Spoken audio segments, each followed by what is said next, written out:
Hola, ¿qué tal? Bienvenidos una semana más a Fusiones de Adquisiciones, el podcast de empresas.com. Soy Ricardo Dávila, uno de los socios de Empresax, y esta semana nos acompaña Fernando Vázquez, socio en Spend Reduction Analyst. Fernando cuenta con más de 23 años de experiencia como consultor, habiendo trabajado en numerosos proyectos con empresas españolas, así como en otros países de Latinoamérica como Brasil o Chile. En primer lugar, vamos a repasar la trayectoria de Fernando y conoceremos la actividad de Spend Reduction Analytics. A continuación, nos centraremos en cómo los procesos de Money pueden ayudar a las compañías a optimizar sus costes y a ser más competitivas. Veremos algún caso práctico fruto de la experiencia de nuestro invitado. Antes de meternos de lleno en el episodio de hoy, recordaros como siempre que este podcast es posible gracias al apoyo de DataSite, líder mundial en la gestión integral de los procesos de Money. Hola Fernando, gracias por acompañarnos esta tarde. ¿Qué tal estás? ¿Qué tal, Ricardo? ¿Cómo estás? Encantado. Antes de comenzar, pues hablar un poco pues, sobre la empresa, ¿no? De la que eres socio aquí en España. Cuéntanos si te parece, pues, quién es Fernando Vázquez para que nuestra audiencia te conozca. Perfecto. Pues mira, bueno, mi nombre completo, Fernando Vázquez Alonso, ¿vale? Soy asturiano, nacido hace 49 años en Oviedo, ingeniero industrial. Bueno, y una vez que termino mi carrera, digamos, de formación, pues me incorporo a Accenture. En aquel momento todavía Andersen Consulting, allá por el año 97. Y bueno, sobre todo, pues trabajé en aquel momento en la parte de entidades financieras. La verdad es que trabajé en Accenture durante 10 años, hasta el año 2007, ¿vale? Y la verdad es que fue una época para mí, la verdad es que muy bonita y la verdad es que aprendí muchísimo. Sobre todo estuve mucho tiempo en Latinoamérica trabajando para el Banco Santander, después también para BBVA en algunas ocasiones, pero bueno, sobre todo para el Banco Santander, trabajando con las filiales que el banco había comprado en aquellos países, pues en toda la renovación tecnológica del core bancario que ellos utilizan para la gestión de sus productos. Pues nada, yo estuve ahí involucrado en un proyecto, en fin, muchísimas personas, pues yo fui una de tantas personas. Yo estuve en Latinoamérica pues aproximadamente unos 7 años, sobre todo en Chile y en Brasil, fue donde más tiempo estuve. Aunque después, bueno, pues también estuve por Argentina con aquello del corralito, y por el año 2001. También estuve en Venezuela, estuve bueno, pues en Paraguay, en fin, en todos los países del Cono Sur, y la verdad es que fue una experiencia preciosa. Pero bueno, después por circunstancias ya personales, mi mujer también es asturiana, ya teníamos nuestro primer hijo, que por cierto nació en Brasil. Nuestro primer chaval es brasileño, pero bueno, a partir de ella, por circunstancias personales, pues uno se plantea la vida de manera diferente y surge la oportunidad de bueno, abrir esta firma, Spend Reduction Analyst, en España. Cuando yo me incorporo había dos personas ya, una persona en Madrid, otra persona en Barcelona, ¿vale? Mis compañeros, que eran Pacos Canellas y Juan Garza en la oficina de Barcelona. Y bueno, pues yo tomo la iniciativa de abrir la oficina del norte. Teníamos una oficina para el norte de España, y la abrí en Asturias. Como era mi tierra natal, pues la abrí en Asturias. Fui capaz, además de traerme pues algún socio, algún compañero, que ahora mismo es socio dentro también de la compañía, compañero trabajando en Accenture. Y bueno, pues la verdad es que desde ese momento hemos estado desarrollando la práctica de Spend Reduction en España, la verdad es que con mucho éxito. Desde el año 2015, además, bueno, pues me piden asumir la responsabilidad también de liderar la oficina de Madrid, de nuestra oficina de Madrid. Y bueno, pues desde el año 2016, 1 de enero del año 2016, soy también el responsable de la oficina de Madrid. Y bueno, pues con mi compañero Juan Garza en este momento pues lideramos las dos oficinas de ERA en España, las dos oficinas más importantes de ERA en España. La verdad que Asturias es buena tierra, ¿eh? A nosotros nos gusta escaparnos siempre que podemos por allí. También hemos hecho alguna cosilla. Y nada, Fernando, pues gracias por acompañarnos. Hemos tenido a más asturianos también en Lo el, sé, en lo el sé, podcast. Me lo viene sé, ahora a lo la sé. Buenos cabeza amigos también. Pablo Martín. Sí, sí, buenos, Sí, Pablo buenos Martín amigos también. de Icertis. Y también, bueno, también gracias a Sergio, ¿no? Que nos puso en contacto en su Efectivamente, día, Fernando. efectivamente. Pues nada, yo creo que nos has contado un poquito tu trayectoria. Si te parece, dinos qué es lo que hace Spend Reduction Analyst para los que nos conozcan, aunque por supuesto, como hemos hablado antes fuera de micro y luego comentaremos, pues habéis trabajado con numerosas empresas aquí en España, muchas muy conocidas. Pero bueno, ¿qué tipo de consultoría hacéis? Pues mira, hacemos una consultoría que es fácil de explicar, no es tan fácil después de llevar a la práctica, pero nosotros lo que ayudamos es a nuestros clientes a mejorar su cuenta de resultados, ¿vale? A mejorar su cuenta de resultados mediante la optimización de costes. Es decir, nosotros nos centramos en reducir los costes de las empresas y a generar ahorros, en definitiva, en esas áreas, ¿vale? Normalmente nos solemos centrar en los costes que normalmente las empresas suelen englobar dentro de los costes indirectos, ¿vale? Es decir, nosotros normalmente no nos enfocamos en costes de producción o en costes de materia prima, tampoco nos enfocamos en temas, por ejemplo, de personal, reestructuración de personal y demás, sino que nos enfocamos en temas que tienen que ver más con costes indirectos y compras de productos o servicios indirectos, ¿vale? Es decir, temas como, por ejemplo, la logística, el consumo energético o incluso los materiales auxiliares que pueden utilizar pues, para sus productos, el packaging, el embalaje, ¿vale? de los productos. Pero también temas como, por ejemplo, los seguros, la ropa o las EPIs, los equipos de protección individual, o la gestión de flota, en fin, o incluso en algunos casos también, ¿por qué no? Todo lo que tiene que ver con la gestión de las deducciones fiscales por I más D más I, ¿vale? Es decir, abarcamos pues casi 50 categorías de gasto en España, ¿vale? Somos una empresa, como te había comentado antes, de matriz inglesa, se funda en Inglaterra, allí por el año 92, empezamos en España en el año 2006, yo como te comentaba empezó en el año 2007 abriendo la oficina en Asturias. Bueno, la verdad es que somos más de 1.000 socios en todo el mundo, ¿vale? Obviamente las regiones más importantes son EMEA, ¿vale? Después también América, estamos en América del Norte y en toda América del Sur, y después también la parte de APAC, la parte de bueno, pues, Australia, Nueva Zelanda, toda esa zona también tenemos una implantación muy importante. Y fundamentalmente, como te decía, lo que hacemos es eso. Y además lo hacemos de una manera un poquito, si quieres, especial, ¿vale? Y es que, por un lado, lo hacemos a éxito, es decir, nuestros honorarios, por decirlo de alguna manera, pues se derivan de los ahorros que somos capaces de encontrar.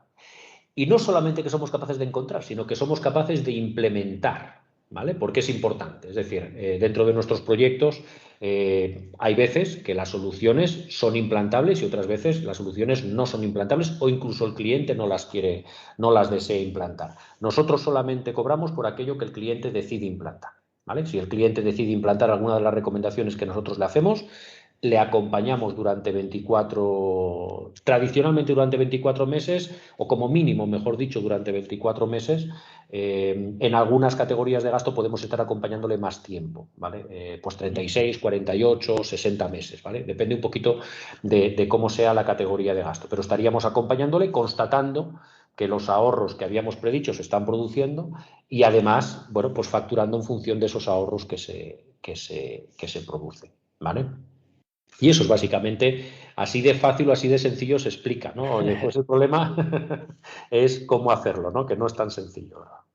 Sí, me has contestado un poco ya la siguiente pregunta que tenía pensado hacer, es decir, al final la estructura de un proyecto, es decir, pues imaginaros, ¿no? Captáis un cliente, ¿cómo estructuráis los proyectos, ¿no? Ya me has dicho que la duración depende muchas veces pues, del tipo de gasto, ¿no? Al que vayáis a enfocaros, pero entiendo que habrá una parte importante de análisis, ¿no? Cuando comenzáis a trabajar con un cliente, de entendimiento del negocio.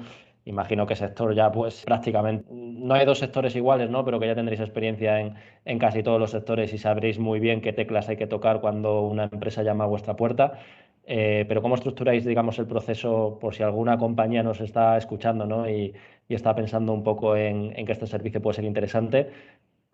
¿Cómo sería esta Mira, clasificación? nosotros básicamente tenemos una primera fase dentro del proyecto que vienen a ser en torno entre 4 y 6 meses de análisis de qué es lo que está pasando dentro de la empresa, cómo la empresa está funcionando, al respecto de las categorías de gasto que hayamos decidido abordar, ¿vale?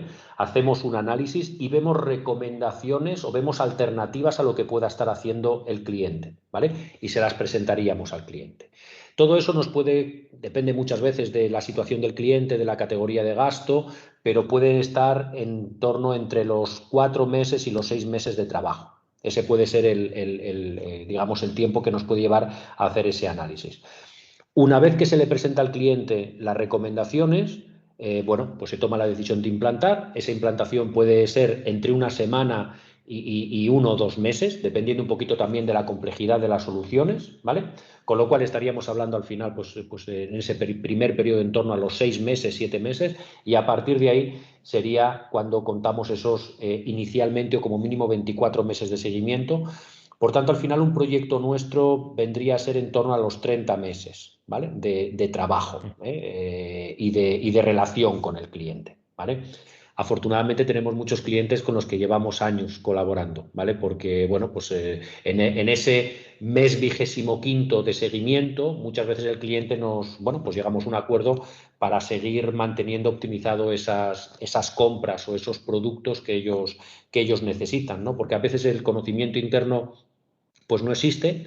Y también, ¿para qué tener recursos que estén gestionando eso cuando lo puedes tener externalizado, ¿no? Una persona que pueda estar al día, que pueda estar más en ese conocimiento de ese mercado, de esa categoría de gasto, de esas tecnologías nuevas que puedan aparecer al respecto de estos temas, pues bueno, afortunadamente hay muchos clientes que nos piden mantener esa relación con ellos y bueno, pues mantenemos relaciones ya con años. Tenemos clientes, pues mira, una industria láctea pequeña aquí en Asturias, Industrias Lácteas Monteverde, pues yo con Quique López Arguiz, que es el director general, probablemente me senté pues allá por noviembre del año 2008, o sea, hace ya pues ¿qué? 13 años, ¿no? Si no me equivoco, o 12 años, ¿no? Entonces, Sí. en fin, una relación a largo plazo. Pero bueno, como te decía, tradicionalmente nuestros proyectos vienen a durar en torno a los 30, 32 meses inicialmente, ¿vale? De trabajo, donde hay unos 4 o 6 primeros meses de evaluación de qué alternativas se pueden implementar y 24 meses de seguimiento de esas alternativas.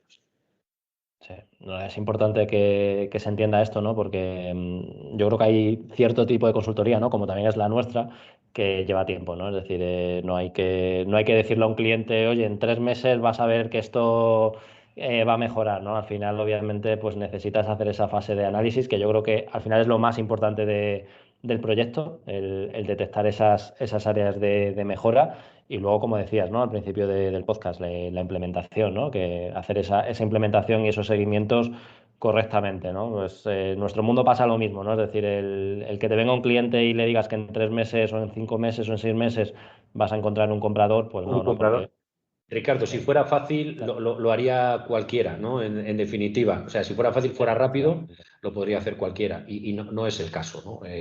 Os pasa a vosotros también, obviamente, en vuestro negocio y en el nuestro pasa exactamente lo mismo. ¿Habéis notado, Fernando, tras el impacto el año pasado del COVID y también pues esta subida que estamos teniendo de materias primas? ¿Habéis notado un boom a nivel de oportunidades de negocio? O no sé si incluso pues, se están llamando a la puerta con cierta casuística o casos que anteriormente no os habéis encontrado. Sí, la verdad es que, mira, es cierto que a nosotros también, pues la pandemia pues generó mucha incertidumbre y tuvimos unos meses de parón en cuanto a la contratación, en cuanto a nuestra contratación, que fueron esos meses de abril, mayo, junio.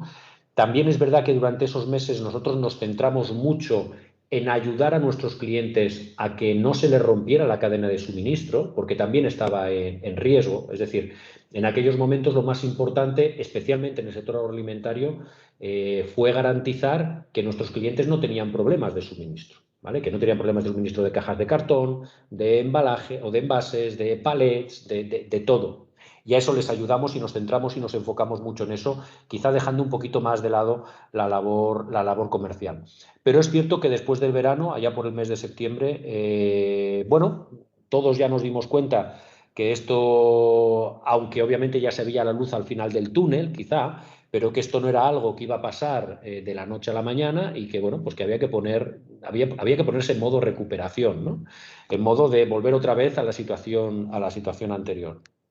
Y sí, efectivamente, desde el otoño pues hemos visto una demanda de nuestros servicios muy importante. También es verdad que con la nueva entrada del año, pues como tú bien mencionas, porque lo conocerás bien, las materias primas están absolutamente desbocadas, ¿vale? Desde lo que es la energía, el coste energético, que, bueno, pues ya prácticamente triplicado lo que es el coste del megavatio hora respecto a lo que costaba hace un año, que justamente estábamos en pandemia, ¿vale? Hay muchos factores, hay muchos motivos, ¿no? Hablan del tema, bueno, parece que el factor más importante, obviamente, son los derechos de CO2, que están encareciendo muchísimo lo que es toda la producción energética, al menos aquí en Europa. Pero bueno, también hay otras materias primas, como por ejemplo la madera, los palets, solamente están a unos precios exorbitados, las cajas de cartón, el embalaje, los envases de nuestros clientes.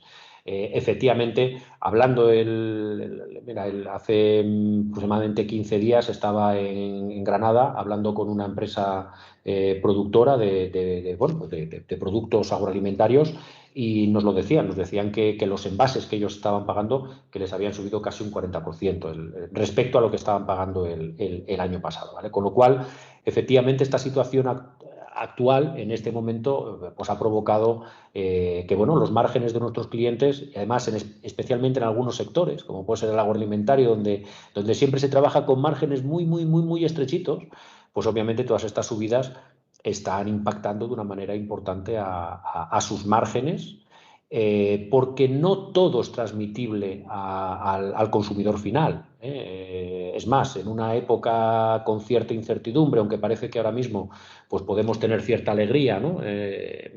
Bueno, pues oye, volvemos otra vez a la recuperación, la gente vuelve otra vez a salir, los bares o los restaurantes se vuelven otra vez a ver con cierta actividad y demás, parece que bueno, que no hay una crisis. Al final no olvidemos, va a haber 1 millón más de personas desempleadas, probablemente de lo que había hace un año y pico.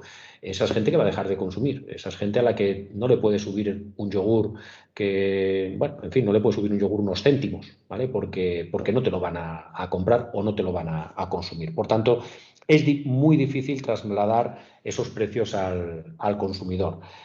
Por tanto, eso tenemos que hacerlo de otra manera y tenemos que hacerlo internamente intentando hacer las cosas mejor internamente, ¿vale? Ya sea comprar mejor o utilizar mejor lo comprado, ¿vale? Que ahí también es otro de los aspectos importantes a tener en cuenta, ¿no? Aparte de lo que ya has comentado, ¿no? Del tema de la energía, el tema de pues, materias auxiliares, ¿no? Como pueden ser pues, el tema de packaging, logística, es decir, ¿qué otras partidas de lo que es la cuenta de resultados soléis mirar con lupa? Si quieres, incluso para hacerlo muchísimo más práctico y porque sé que bueno, pues, tenemos bastantes oyentes, ya que has sacado el tema, ¿no? del sector agroalimentario, pues por ponernos en una industria, ¿no? Vamos a pensar un poco en la industria agroalimentaria, en la parte más de producción. ¿Qué partidas son las que soléis mirar, Fernando? Pues mira, muy fácil. Bueno, también para que tengamos en cuenta un poquito el tipo de clientes que nosotros tenemos, que trabajamos todos Sí. los sectores, ¿vale?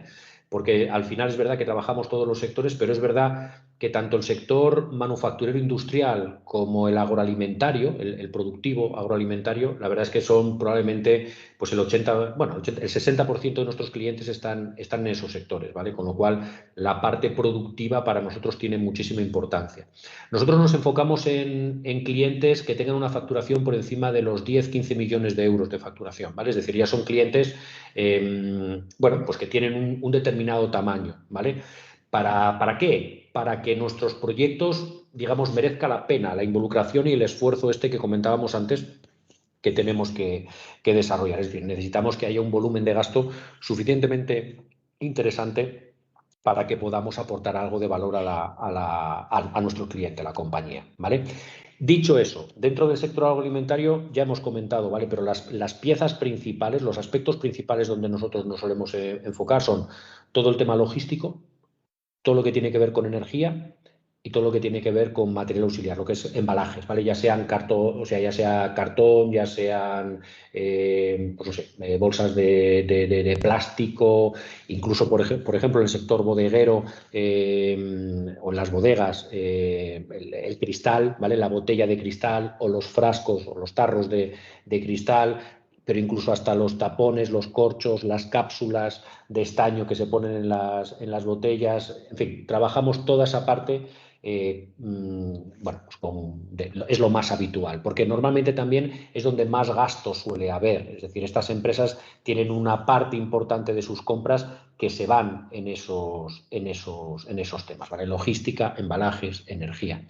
Después, normalmente sí es verdad que podemos tocar otros aspectos, quizá que tienen menor relevancia en la cuenta de resultados, pero que también solemos abordar, como pueden ser, por ejemplo, todo lo que tiene que ver con el tema de seguros, lo de insurance, ¿vale? En inglés, todo lo que tiene que ver con los sistemas de aseguramiento de la calidad, ¿vale? Es decir, todo el tema de test, de test de laboratorio para comprobar que los productos pues, no tienen ningún tipo de problema, ¿no? Pues salmonelas, E. coli, todo ese tipo Ahí normalmente también en estos sistemas hay una parte importante del gasto de las empresas, ¿vale? Ropa laboral, EPIs, ¿vale? Equipos de protección individual.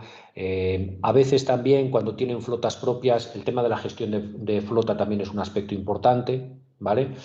Pues ya pueden ser furgonetas, incluso algunas furgonetas de reparto o que pueden ser camiones, en fin, toda esa parte la trabajamos con mucha, vamos, muy habitualmente. La parte normalmente más habitual. Ya te digo, en cuanto a sectores, trabajamos desde la fresa en Huelva a, pues no sé, a las hortalizas en Murcia y en Almería o al sector del congelado en Galicia. En fin, tocamos, bueno, o en La Rioja, por no dejarme La Rioja Navarra, ¿no? Por no dejarme una zona también importante donde tenemos clientes también y con los que trabajamos, pues bueno, en fin, de todo, ¿vale? Ya que estamos he sacado el tema del sector agroalimentario, ¿no? Lo voy a enlazar un poco con el tema de inversión, que ya sabemos que hay muchos fondos mirando este sector con lupa, ¿no? Es decir, de las últimas adquisiciones que se han anunciado en 2021, pues yo creo que junto a otros sectores como puede ser el sanitario o el tecnológico es donde se están copando la mayoría de operaciones. Al final, un fondo de private equity, entiendo que en cierta forma, pues vuestro tipo de consultoría pues lo valorará bastante. Ahora nos comentarás pues si habéis tenido la oportunidad de trabajar con alguna participada de algún fondo. Y también te quería preguntar, Fernando, si os ha tocado trabajar con alguna compañía que acaba de vivir un proceso de M&A, es decir, que se acabe de fusionar con otra o acabe de ser adquirida, para ver también pues qué peculiaridades o qué teclas, ¿no?, os ha tocado tocar. Pues sí, efectivamente, Ricardo. Sí, la verdad es que, claro, nosotros para un fondo, somos unos colaboradores fenomenales, porque al final, bueno, oye, cuando entra un fondo en una compañía, pues lo que quiere es ponerla en orden, ¿no? Ponerla bonita para que dentro de, pues eso, 3, 4, 5 años, cuando ellos tengan ese horizonte temporal, pues poder venderla, ¿no? Mejor. Y mejorar, pues al final, las eficiencias internas, buscar eficiencias internas y demás. Hemos colaborado con muchísimos fondos. Pues, lamentablemente no te voy a poder, o no tengo el permiso para poder utilizar ningún nombre. Ricardo, ya lo siento, pero sí, efectivamente, desde el año 2000, mira, yo creo el primer cliente que tuvimos. Ese sí te lo puedo decir porque efectivamente tenemos un caso de éxito publicado que es con La Sirena, con Tresí, por ejemplo, allá por el año 2009, que es una empresa era en aquel momento de La Sirena, de Tresí. Pues empezamos a trabajar con ellos y bueno, hemos después pasado prácticamente por todos los fondos de inversión que puede haber en España, por todo el private equity, trabajando con empresas de todo tipo. Y en el sector agroalimentario ahora mismo muchísimo. por lo que me preguntas de empresas que hayan pasado por algún proceso de fusión o que estén pasando por un proceso de fusión, pues mira, quizá la más representativa, y esta sí te puedo dar el nombre porque tenemos el permiso, es pues quizá con Fluidra.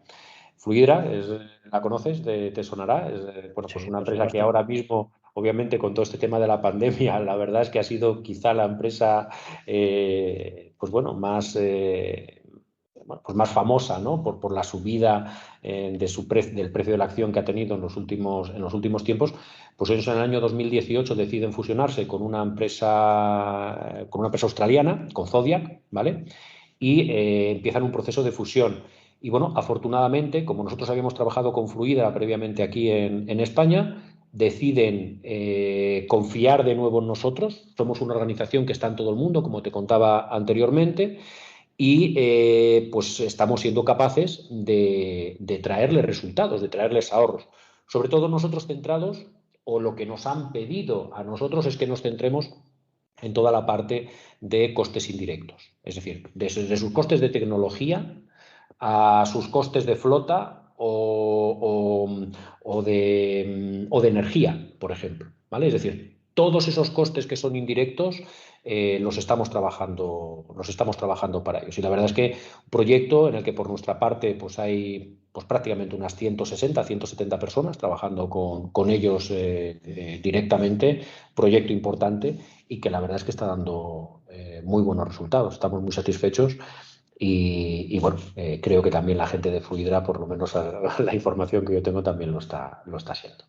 Estaba mirando ahora justamente, Fernando, mientras me he quedado un poco con la copla, ¿no? De cuando me decías, pues un poco el tipo de cliente al que solís ir, pues a partir de 10, 15 millones de euros.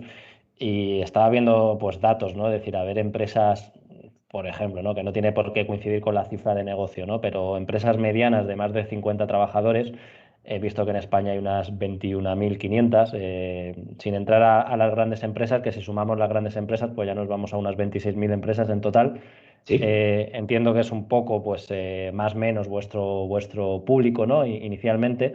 Te iba a preguntar si los procesos de Money piensas que os podrían ayudar, ¿no? A tener clientes, digamos, mucho más competitivos, ¿no? Siempre nos quejamos del tejido empresarial que tenemos en España, ¿no? Comparado con otros países como Alemania, etcétera. No sé si hay veces que, no quiero que decir que la palabra sea frustrante, ¿no? Pero que hay ciertos costes que sí quizá van muy relacionados el optimizarlo con el tamaño y con la facturación de las compañías. No sé qué opinas sobre este tema, ¿no? Ya la pregunta te la hago más en general, sobre el tejido empresarial español. sí, sí. Sí, No, ¿cómo se podría mejorar esto? es que, vamos, en mi opinión, Ricardo, yo efectivamente, cuando tienes un poco visión de qué es lo que ocurre en los tejidos empresariales quizá de otros países, como puede ser en este caso Alemania, efectivamente, yo creo que uno de los grandes hándicaps que nosotros tenemos pues es el tamaño de nuestras empresas. El tamaño de nuestras empresas es uno de los grandes hándicaps. Yo, bueno, en fin, yo le he hablado mucho, de hecho, con conocidos comunes, ¿no? Como puede ser con Pablo, como puede ser con Javier García, en fin, hablando con ellos bueno, pues de esas circunstancias, ¿no? Aquí en España nos falta tamaño de empresas y los procesos de Money son procesos que están diseñados justamente para eso. Es cierto que un proceso de Money, pues obviamente tienes que ser capaz de integrar las dos culturas de las empresas que estás integrando, que pueden ser diferentes. Y eso es uno de los retos, ¿vale? Ese es uno de los retos. Siempre, normalmente para el empresario, siempre es mucho más sencillo, digamos, a la hora de integrar gente, hacerlo de manera orgánica. Pero claro, es que el crecimiento que puedes tener mediante procesos de Money bien llevados y bien realizados, no tiene nada que ver a un crecimiento orgánico. Es decir, un crecimiento orgánico te puede llevar 20, 25 años, lo que en un proceso o diferentes procesos de Money que se están desarrollando, y hay alguno muy paradigmático aquí, por ejemplo, en Asturias, que yo creo que es modelo de lo que realmente se está haciendo. Empresas que hace 5 años pues tenían 300 personas trabajando dentro de la organización y ahora son más de 1.000 y pico personas dentro de la organización y han triplicado el volumen de facturación de esas empresas, ¿vale? no tiene nada que ver una cosa con la otra. Y obviamente las dos tienen sus retos y tienen sus dificultades, pero los procesos de M&A es algo absolutamente necesario para el tejido empresarial en España, porque al final le dan dinamismo a lo que es el propio tejido empresarial. Le dan dinamismo, le dan savia nueva, le dan ideas nuevas a la gente. Hay empresas que no están bien gestionadas, ese traspaso familiar, incluso en empresas familiares pues que no hay una segunda o una tercera generación que realmente pueda llegar a tirar de ese negocio de la manera adecuada. Bueno, pues es que para esas empresas quizá lo más interesante es buscar una fusión o una adquisición por otra empresa que pueda realmente llevar a hacer el proyecto mucho mejor, no solamente para los anteriores propietarios, sino también tenemos que tener en cuenta para los propios trabajadores y las comunidades donde esas empresas se encuadran, ¿vale? Porque nosotros, por ejemplo, también nosotros al final también nos enfocamos mucho en la parte de las compras, ¿vale? Y siempre cuando estamos pensando en la parte de las compras, siempre tendemos a pensar, bueno, pero esto entonces va de comprar más barato, ¿no? Va de atornillar a los proveedores, ¿no? Claro, es justamente una visión muy reduccionista del tema de las compras, ¿no? Es justamente al contrario. Hay muchas empresas familiares que deciden comprar a proveedores dentro de una determinada comunidad, dentro de un determinado lugar, porque quieren favorecer a esos proveedores. Y me parece algo absolutamente loable y algo muy defendible. Esto yo personalmente por lo menos me lo encuentro mucho en Asturias, me lo encuentro mucho en Galicia, me lo encuentro mucho en el País Vasco, ¿vale? Empresarios que realmente quieren seguir confiando en proveedores de la zona porque entienden que ayudan a la comunidad en definitiva. Y eso me parece fenomenal y fantástico. Pero también tenemos que tener en cuenta que esos empresarios tienen que ser capaces de hacer eficientes sus propias empresas y ayudar a sus proveedores a ser también eficientes. Porque si el sistema en su conjunto no es eficiente, esas empresas dejarán de tener productos atractivos para los consumidores, dejarán de comprarnos y entonces lo perderemos todo. Es decir, vendrán pues o del sudeste asiático o vendrán de otros lados a vendernos esos productos que serán más atractivos para los consumidores. Por tanto, efectivamente las fusiones, las adquisiciones van con el objetivo de buscar sinergias, van con el objetivo de hacer productos que puedan ser más atractivos para el consumidor final, que puedan ser también más eficientes, y todo el sistema tiene que serlo en su conjunto. Lo que hay que conseguir es justamente eso, que seamos capaces de hacer el sistema más eficiente para ganar ese tamaño que nos permita competir. Compartimos plenamente tu visión, Fernando. Al final, el tema de la cultura para nosotros es clave. Es decir, ahora mismo, por ejemplo, estamos trabajando dos mandatos de compra con dos compañías, pues es tema de servicios, y se sorprende muchas veces el empresario de que dedicamos mucho tiempo a hablar con ellos en la primera fase de análisis para entender muy bien el negocio, para entender muy bien su organización, para entender muy bien su estructura. Porque al final no es cuestión de hacer un análisis de mercado, salir y buscar oportunidades. Obviamente eso hay que hacerlo, hay que hacer una primera valoración financiera para ver si no se puede encajar pues a nivel obviamente de la inversión que tengamos en la cabeza, etcétera. Pero efectivamente la mayoría de las fusiones o adquisiciones van bien o fracasan por temas puramente estratégicos, por temas culturales, y ahí es donde está la clave y en nuestros sectores donde tienes que dedicarle tiempo, ¿no? A hacer ese análisis. El tema financiero, al final obviamente hay que saber hacerlo, pero no deja de ser A, B y C, ¿no? Es decir, no hay tanto. Esa es la clave, Ricardo. De hecho, también nosotros decimos en nuestros proyectos, cuando nosotros llevamos a cabo un proyecto, efectivamente son proyectos de ahorro, son proyectos en los que, bueno, pues oye, al final generamos un ahorro, lo compartimos con el cliente, hay un aspecto financiero muy importante en todo esto, ¿vale? Pero los proyectos tienen éxito o no dependiendo del factor humano. Una fusión y una adquisición funciona o no funciona dependiendo de ese factor humano. O sea, es así. Si las personas no somos capaces de integrar esas culturas y de integrar a esas organizaciones, no va a funcionar. No vamos a encontrar esas sinergias. Pues aquí es lo mismo. Nuestros proyectos funcionan bien cuando somos capaces de involucrarnos y de integrarnos dentro de la organización, aunque no tenemos una involucración en el día a día muy exhaustiva, al contrario, nosotros trabajamos desde nuestra empresa, pero al final tienen que entender la empresa que formamos parte de su equipo. Somos uno más dentro de la organización, ¿vale? Es verdad, externos, o digamos, estamos ahí de manera temporal, no digo que no, pero tienen que entender que somos uno más, porque si no es muy difícil llevarlo a cabo. Me imagino que a vosotros pasa lo mismo dentro de todos estos procesos. Tenéis que estar todos de manera transparente, de manera honesta, unos con otros, como si fuerais parte de un mismo equipo, ¿no? Porque si no, las cosas al final no acaban saliendo. Nosotros siempre lo decimos, es decir, al final lo que tienen que ser conscientes es que han abierto un nuevo departamento que se llama el departamento de Money. Efectivamente. En vuestro caso será el departamento de reducción de costes o De llámalo control como de quieras. gestión de reducción de costes, efectivamente es así. Efectivamente, pero esa, digamos, el meterse en el cliente y que ellos te vean como un partner, como un aliado, y vuelvo al principio, y a medio y largo plazo es clave, ¿no? Es decir, aquí no hay milagros. Creo que nuestro tipo de consultoría es un tipo de consultoría que tiene resultados a medio y largo plazo, y eso el cliente lo tiene que ver desde el primer día, efectivamente. Pues Fernando, última pregunta que te hago, aprovechando que trabajas con multitud de sectores, te quería hacer una doble pregunta, ¿no? En primer lugar, ¿cómo ves que va a evolucionar pues, la economía en general en los próximos 2, 3 años? Es decir, ¿cómo lo ves aquí a nivel nacional sobre todo? Y luego también, pues, ¿qué sectores ves que están teniendo, pues, quizá un mayor cambio en los últimos tiempos, ¿no? Hemos hablado un poco del sector energético, ¿no? Que obviamente está viviendo una transformación bastante grande. Así que nada, aprovechando pues eso, ¿no? Que estás en el lado del consultor, danos un poco tu opinión en estas preguntas.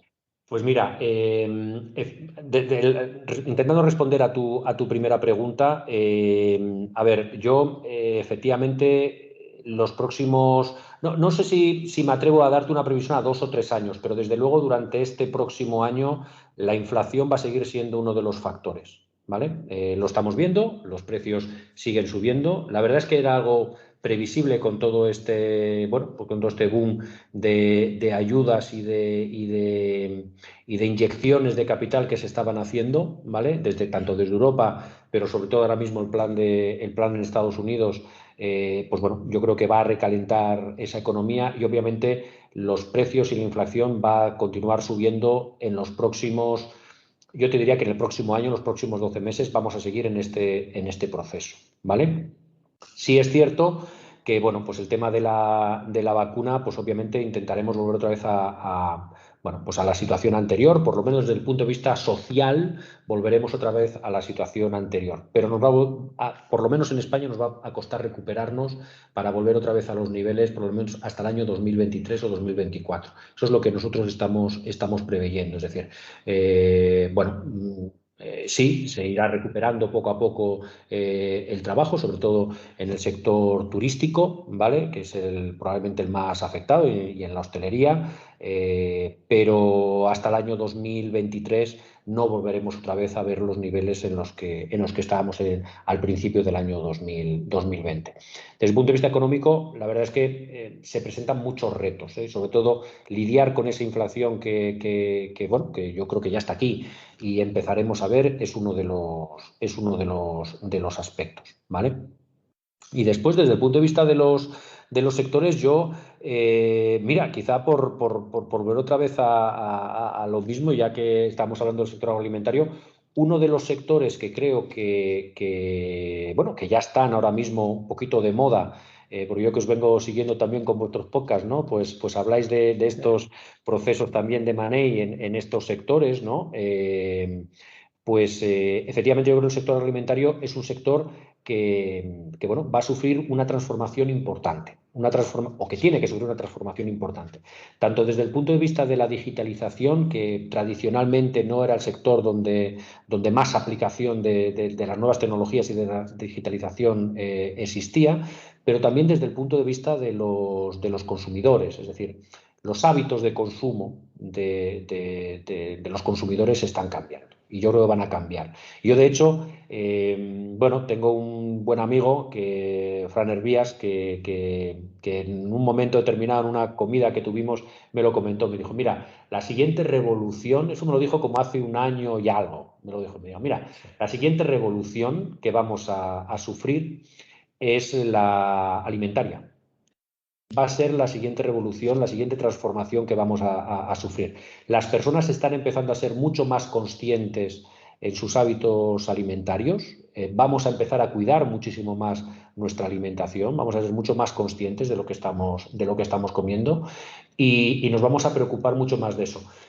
Él no me quería decir, y yo quizá tampoco lo interpreto de esa manera, no significa que todos vayamos a ser veganos, ¿eh? No es eso lo que creo que hacia dónde va, pero sí que nos vamos a preocupar muchísimo más por la calidad y obviamente por el impacto real de lo que comemos tiene, pues eso, en nuestro entorno y sobre todo también en nuestros cuerpos. Ese es quizá el mayor cambio que tiene que visualizar la industria agroalimentaria, ¿vale? Afortunadamente, yo creo que en España tenemos una gran industria agroalimentaria y sobre todo muy natural. Es decir, tenemos la huerta de Europa en el sur de España y a partir de ahí podemos producir muchísimos productos de muchísima calidad bueno, pues para abastecer a todos los consumidores, ¿eh? Y también, por supuesto, que no me quiero olvidar también la parte de la ganadería, también creo que es una parte importante. Tenemos muy buenos clientes digamos, en ese subsector, por decirlo de alguna manera. Y claro, lo que tenemos que ver es que realmente sean productos que sean sostenibles, que sean cuidadosos con el medio ambiente, que no afecten de una manera bueno, que no generen problemas en el medio ambiente, pero que tengan un producto de muy alta calidad para que el consumidor al final lo demande. Y desde luego también el sector energético que tú comentabas es un sector que está cambiando muchísimo. La demanda, vamos, la producción, la oferta, con estos nuevos sistemas de producción distribuida, ¿no? Como son las placas solares, los molinillos, en fin, todos estos temas, pues indudablemente es un sector que va a tener su cambio.